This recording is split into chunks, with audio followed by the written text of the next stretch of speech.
నమస్తే, welcome to I news. నేను ఆశ.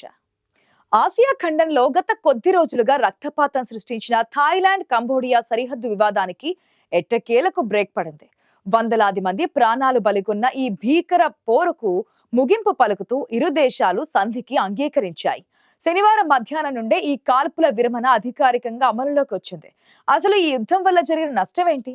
ఇరు దేశాల రక్షణ మంత్రుల మధ్య కుదిరిన ఆ హాట్ లైన్ ఒప్పందం ఏంటి?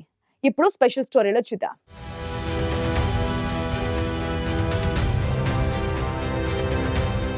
సరిహద్దుల్లో నెలల తరబడి సాగిన మారణ హోమానికి తాత్కాలికంగా తెరపడింది. థాయిలాండ్, కంబోడియా దేశాల మధ్య వారాల తరబడి జరిగిన భీకర కాల్పుల్లో 100 మందికి పైగా సైనికులు, పౌరులు ప్రాణాలు కోల్పోగా సుమారు 5 లక్షల మంది ప్రజలు తమ ఇళ్లను వదిలి నిరాశ్రయులయ్యారు. ఈ ఉద్రిక్తతలను చల్లార్చేందుకు ఇరు దేశాల రక్షణ మంత్రులు ఒక సంయుక్త ప్రకటన చేస్తూ వెనువెంటనే కాల్పుల విరమణను ప్రకటించారు. శనివారం మధ్యాహ్నం 12 గంటల నుండే ఈ ఒప్పందం అమల్లోకి వచ్చింది. ఈ సీజ్ ఫైర్ ఒప్పందంలోని అత్యంత కీలకమైన అంశం ఏంటంటే ఇరు దేశాల సైన్యాలు ప్రస్తుతం ఏ స్థానాల్లో ఉన్నాయో అక్కడే స్థిరంగా ఉండిపోవాలి. ఎటువంటి కొత్త దళాలను మోహరించడం కానీ, సరిహద్దు వైపు కదలించడం కానీ చేయకూడదు. అంతేకాదు ఫిరంగులు, క్షిపణులు వంటి ఎటువంటి ఆయుధాలను వాడకూడదని, ముఖ్యంగా పౌరుల నివాసాలు, మౌలిక సదుపాయాలపై దాడులు చేయకూడదని ఖచ్చితమైన నిబంధన పెట్టుకున్నారు. ఈ సంధి ఎంతవరకు అమలవుతుందో పర్యవేక్షించేందుకు వచ్చే 72 గంటలు అత్యంత కీలకం కానున్నాయి. పరిస్థితులు పూర్తిగా చక్కబడిన తర్వాతే నిరాశ్రయులైన ప్రజలు తమ ఇళ్లకు చేరుకోవాలని అధికారులు సూచించారు.